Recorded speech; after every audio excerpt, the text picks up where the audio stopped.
Welcome to the Found Symbol. We are three actual Freemasons, and we're going to discuss all the symbols, signs, and Easter eggs in episode 4, La Font Orientation, of Dan Brown's The Lost Symbol.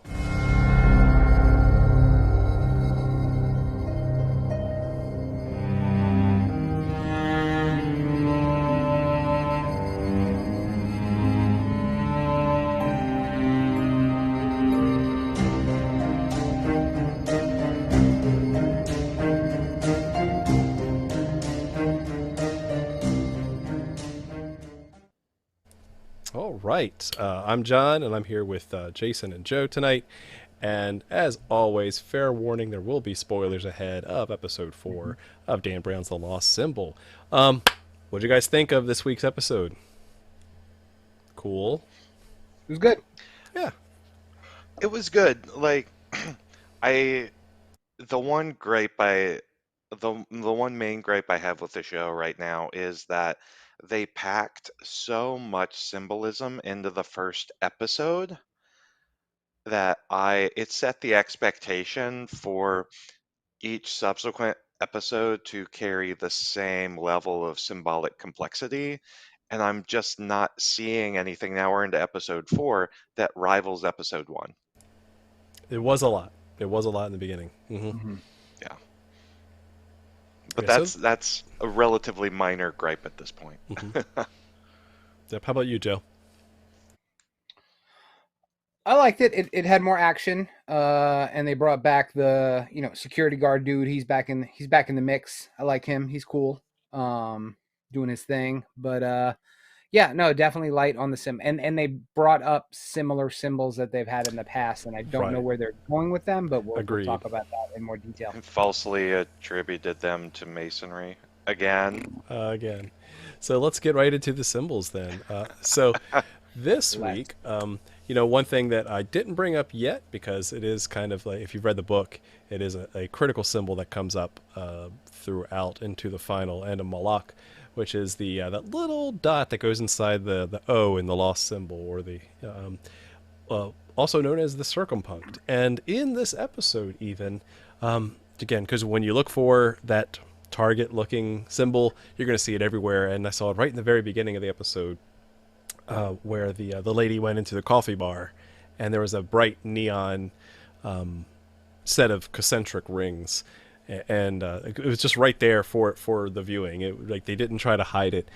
Yes, it was not just a dot with a circle around it, but the circumpunct itself is a pretty powerful symbol. It's one of my favorite symbols in Freemasonry. It is a Masonic symbol that has allusions to alchemy, to the sun, and to deity itself. And so it's a pretty powerful symbol, which is why Malak, spoiler, will use this later on as he finishes tattooing himself. But yeah, so it's good to see that it's in there. You don't know that? I mean, you don't yeah, you don't totally. Know that? Well, the way they've been departing from the book, I don't know. Who knows where they're going to go with it? I bet you it's the next symbol we're going to talk about, which will really piss me off. Right. Well, and the one thing that is interesting is not only do they have this as the bump in the the title sequence, but they also have it in some of the posters that they've made for some of the different characters. They actually have Malak, and his symbol behind him is the circumpunct, this point within a circle. So I think that is another illusion that they're going to actually use that as a MacGuffin to carry the story along. All right. Gotta have those MacGuffins. Gotta have those MacGuffins. But then, as you guys were mentioning, we did have this callback to this Triskelion. What is this? Why are they talking about this? So we've talked about this ad nauseum, I think almost every other episode. It's every single episode. Every four so far. So just to give you a different person to tell you what it is. So the Triskelion, to all of our knowledge, but Jason, John, and myself, we're not part of the Leviathan group, so we don't know. It's not Masonic. It is definitely a symbol that goes back to antiquity. It goes as far back as the 5th millennium BCE. Shows up in Malta, shows up in Newgrange, shows up in pre-Hellenized Greece. way before you get the Triskel that Ancient, Jason yeah, talked about. ancient Ireland. Ancient Ireland. It was a Celtic symbol. And then here in this episode, they talked about it as referencing a Masonic concept of life, death, and rebirth. But that's not really what it means in most other cultures that have used it. There is a triune nature that gets talked about. I think the most notable one is the Celtic one, where it talks about the physical, the celestial, and the spiritual. But it's a really big stretch, again, unless Dan Brown knows more than we do, or Peacock knows more than we do. Quite possible. They're part of the Leviathan group, and yeah, not Masonic, but Not I'm going to Masonic. put a We're dollar. not a high enough level yet in I'm going to Masonry. bet a dollar right now that that's the tattoo that he puts in the top of his bald little head. Oh, the Boom. bets are on. All right. So what do you Bets think? are on. Put your ideas in the comments. So let's see. Then we have a little bit of progression where Robert Langdon meets up with the Peter Solomon's Masonic friend in a public square, and I'm drawn to this. Bellamy, thank you. Drawn to this. Oh, crap. This. Let me get my slides up here. Drawn to this diagram or this statue very quickly, right? They do some excellent framing, and before they even describe this character, the first thing I see is the placement of the arms, because if you've read the book that they don't include into the show, they talk about the apotheosis of George Washington, right, where he's trying to do the as above, so below, kind of showing the separation of the celestial and the terrestrial. So that alone got my interest, and then to find out that they're actually talking about a certain Mason in the statue. And who's that Mason, Joe?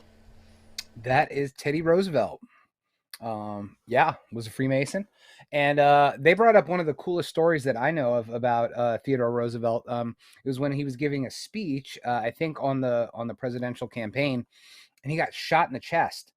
And instead of going to the hospital like a normal person does, he actually got up on stage, finished his speech, and then went to get medical care. So, Teddy Roosevelt, the bad, hardcore dude. But take more than a bullet to stop the bull moose. Indeed. But this statue shows up on Roosevelt Island, which is in our area. It's a small little island in the Potomac. And I guess we could see the as above, so below symbology there. But that statue itself is it's in the main grove in Roosevelt Island. It's a 17-foot tall bronze statue. And I did find some information about it. It was sculpted by someone named Paul Manship, and it expresses Roosevelt's philosophy on manhood, youth, nature, and the nation. So a little bit of masonry there. Nice. But yeah, hardcore dude. Awesome. And then we do a little digging, and we find out the connection to the title of this episode, which is the person in the name of Major Peter Charles L'Enfant. So who was L'Enfant? So Pierre Charles L'Enfant was a French-American military engineer who designed the basic plan for Washington, D.C. It's known today as the L'Enfant Plan, which was designed in 1791. And so L'Enfant was recruited to serve in the Revolutionary War, to assist the colonies in the war effort. He arrived in 1777 at the age of 23, and he served as a military engineer in the Continental Army with Major General Lafayette, another Freemason. And so following the American Revolutionary War, L'Enfant became known as a civil engineer. He ended up establishing a civil engineering firm in New York City, and ended up achieving some notoriety by redesigning City Hall in New York for the first Congress of the United States. And so meanwhile, fellow Freemason President Washington appointed L'Enfant in 1791 to plan the new federal city, which we of course know now as Washington, D.C. And even though the United States Congress paid him for his work on the Washington, D.C. design. L'Enfant died in poverty in 1825. And the interesting thing that I've found is that the lost symbol gets it spot on as far as what L'Enfant left behind. He left behind 3 watches, 3 compasses, some books, some maps, and surveying instruments with a total value of $46. Wow, they nailed it. They nailed it. So we do have records that L'Enfant was a Mason. He was proposed for membership in Holland Lodge in New York, elected to membership on the 3rd of April, 1789. And so it was 2 years before Washington appointed him to plan out Washington, D.C. And one thing I found fascinating just about the history of L'Enfant is that his plans never got made exactly the way he wanted, and so I can imagine how frustrating that would be, as an architect, where you're trying to deliberately design things a certain way, even you're Masonically inspired or not, and yet when you hire to contractors, they screw things up. So, so it never got to be truly in the layout that he wanted. So all the conspiracy theorists talking about, well, look at all the Masonic symbolism hidden in the streets of Washington D.C. Well, they probably weren't even there because of how they screwed it up over the years, based off the plans. Even if L'Enfant, yeah, wrote it into the original plans, Didn't make it. yeah. Secret designs. And so then, in order to discover where her dad's whereabouts are, we have research into a little CIA program known as Project Stargate, also known as remote viewing, brought up as a device in this episode. So, is there any Masonic connection there? Uh, Not really. Not really. Um, Not really. so remote viewing is an occult practice of, trying to view things out of your eye line, like out of range of your vision. The practice of seeking impressions from a distant or unseen target, and really purportedly sensing with the mind. And so remote viewing became very popular of a topic in the 1990s. Um, when the Stargate project, $20 million research program that had started in 1975, was declassified and released. Um, so the U.S. government sponsored the program in an attempt to determine, any potential military application of psychic phenomena. You think about like The Men Who Stare at Goats, that movie. It's, very much a similar vein, even though I think that movie was about MK Ultra, um, as opposed to Stargate. But the program was terminated in 1995 after it failed to produce any actionable intelligence information. So if you think about it, the U.S. government spent 20 years trying to gain information and almost like weaponize psychic powers and remote vision. Right. Yes. I mean, it's interesting because I think the official like declaration is that it was inconclusive, right? So they didn't debunk anything. They didn't say it had no value. It was just inconclusive, which again, over 20 years of study, to say something's inconclusive,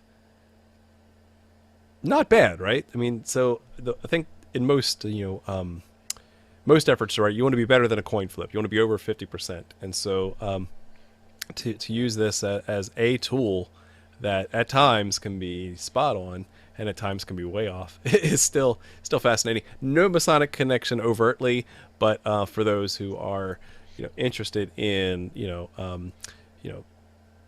using your full abilities, then certainly that falls in that camp.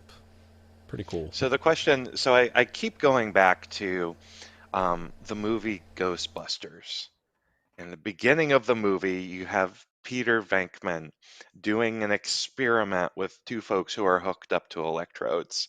And Mhm. he's got a deck of cards. Yes, and he's like, what's on the card? And that's the same type of, that's that same aspect. Right. There's remote viewing, and I think it's just interesting. Like, when John, you talk about, well, it's inconclusive. It's not, completely proven false. My question is, like, how much of the how many of the right answers were coincidental Right. or Well, and so other unexplained phenomena, yeah, different from remote viewing? yeah. Again, I think that in general, this is a huge blanket statement. When you study kind of like phenomenon that is really hard to quantify, right? That anytime that you are over 50%, like I said, over a coin flip, it has some significance in being able to rely on it, right? Obviously, not a lot, not as great as 99%, 100%. But if it's better than 50%, then it's worth looking into. And so I think that's again why it's stuck around for so long.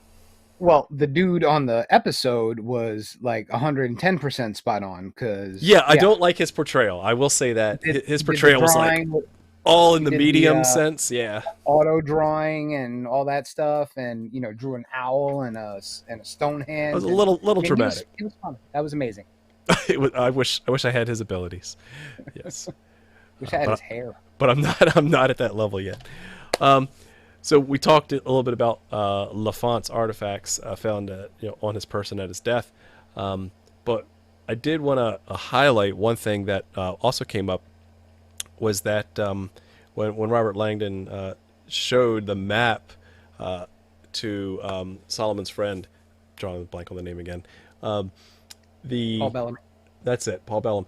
He showed him the square over there in the upper corner of the map, and immediately, as a Mason would recognize the Masonic square, and yet he quoted similarly a phrase that says, "Ye who are engaged in the pursuit of wisdom must also make use of the compass and the square."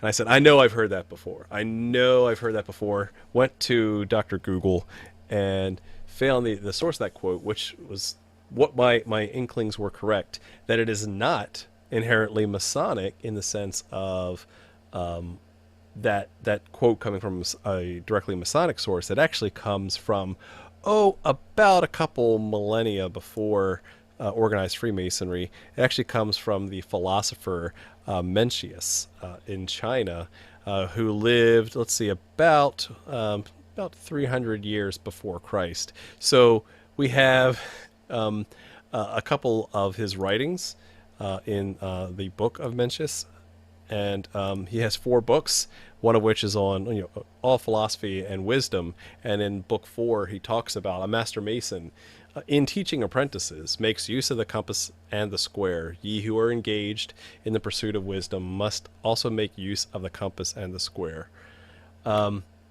Way before organized, either operative or speculative Freemasonry. So, I find it as an interesting symbol that, of course, we could argue it transcends time and all that cool stuff.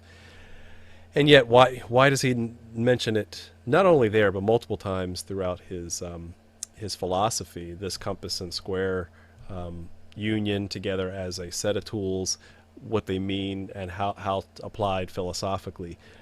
So it is a quote that does show up in Masonic circles, and of course definitely applies in the, as Robert Langdon correctly identified, a symbol of morality that we talk about. And so, so they got that right. They got that right from a Masonic perspective, kind of what it was for. And then, of course, again, they used it to draw some really cool lines across these maps and, go all national treasure on it. John, what was the date for that quote again? I believe it was, let's see, the Book of Mencius was published 300 years before Christ, 300 BC. Oh, yeah. Yeah, so quite a bit. That definitely predates operative guild masonry. Yeah, right. That we Just a bit, that we yeah. know of, yes. Right, but he couldn't have just come up with that. So that's fascinating. That's a research topic in itself. And then go ahead, So Joe. which of Mentius's books was called the Leviathan Group? I didn't see that in the 4 that were published. Yeah. So, No. but one of them did have the Leviathan cross on there. So, Any Triskelions? and a few Triskelions for Oh, decoration. good. You need Abs- those. For the folks who are watching this, like, the last 2 statements were not factual. They're being Correct. sarcastic. Proven to be a lie. Okay, moving on. Moving to be a Moving lie. on. So the last major symbol found in here, had to adjust the brightness a bit because if you blinked, you would have missed it. Inside the box where the cornerstone or the capstone was found, we have this really cool thing. It looks like it looks like an inverted triangle, maybe a pyramid. And wait, there's an eye inside of it. This is a symbol, obviously Illuminati confirmed. Here it is, the Eye of Providence. Right there's Joe. Joe's got his Illuminati symbol up. There's Jason's got the Eye of Providence.